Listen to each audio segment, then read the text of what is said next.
আসসালামু আলাইকুম। আমাকে একটি শিক্ষিত মা দাও, আমি তোমাদেরকে একটি শিক্ষিত জাতি দিব। যিনি এই কথাটি বলেছেন তিনি কি আসলে নারী জাতির প্রতি ঘৃণা ছড়াইছেন? তিনি যদি ঘৃণা নাই ছড়াইয়ে থাকেন তাহলে তানজিম হাসান সাকিবের বিরুদ্ধে কেন অভিযোগ? তিনি নারী জাতির প্রতি ঘৃণা ছড়াচ্ছে। তিনি কি এমন কথা বলেছে যার কারণে নারী জাতির প্রতি ঘৃণা ছড়াচ্ছে? তিনি বলেছে ভার্সিটির ফ্রি মিক্স অভ্যস্ত মেয়েকে বিয়ে করলে আর যাই হোক নিজের সন্তানের জন্য একজন লজ্জাশীল মা দিতে পারবে। প্রিয় ভাই ও বোনেরা, আপনারা কি এখানে কোনো অপরাধ দেখতে পাচ্ছেন? যদি তানজিম হাসান সাকিবের কথায় অপরাধ, যিনি এই কথা বলেছেন আমাকে একটা শিক্ষিত মা দাও, আমি তোমাদেরকে একটা শিক্ষিত জাতি, তিনিও কি সম অপরাধে অপরাধী? ভাই ও বোনেরা, আপনারা কি দেখতে পাচ্ছেন না দুজনের কথার সুর একই ধরনের? প্রিয় ভাই ও বোনেরা, একজন খুঁজতেছে লজ্জাশীল নারী তার সন্তানের জন্য, আরেকজন খুঁজতেছে শিক্ষিত নারী সমাজের জন্য। ভাই ও বোনেরা, যদি তানজিম সাকিবের কথায় অপরাধ হয়ে থাকে তাহলে দোনো কথারই অপরাধ।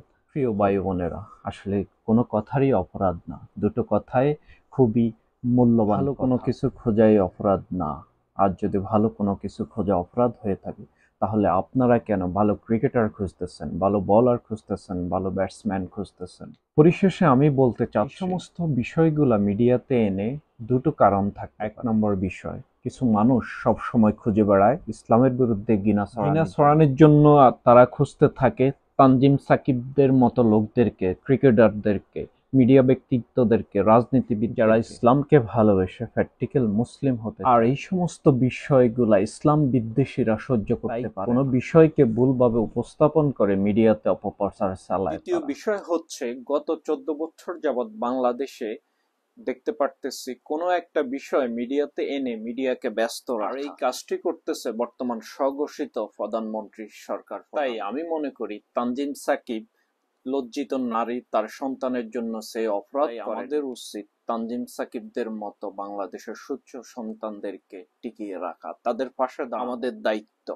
তাই সবাই এই ভিডিওটি শেয়ার করবেন, এই ভিডিওটিতে লাইক দিবেন, কমেন্ট। আপনাদেরও দায়িত্ব তার পক্ষে নিয়ে ভিডিও মেক করা, তার পক্ষে স্ট্যাটাস দেওয়া। তানজিম সাকিবদের বিরুদ্ধে কথা বলে, তাদের বিরুদ্ধে স্ট্যাটাস দেয়, তাদের পেজগুলোকে আনফলো করা, তাদের ইউটিউব চ্যানেলকে আনসাবস্ক্রাইব। প্রিয় ভাই বোনেরা, পরিশেষে আপনাদের উদ্দেশ্যে বলতেছে, আল্লাহ আপনাদেরকে জ্ঞান দান করছে, সেই জ্ঞানটা দিয়ে আপনারা বিবেচনা করতে পারেন কোনটা ভালো কোনটা মন্দ।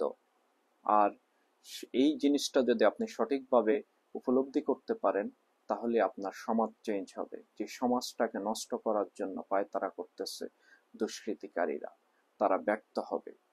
তো আজ এই পর্যন্তই। আপনারা সবাই ভালো থাকেন, আমার জন্য দোয়া করবেন। আর একটি কথা, আমার ফেসবুক পেজ এন্ড ইউটিউব চ্যানেলকে আপনারা ফলো এবং সাবস্ক্রাইব করবেন। ধন্যবাদ। আজ এই পর্যন্ত। আসসালামু আলাইকুম।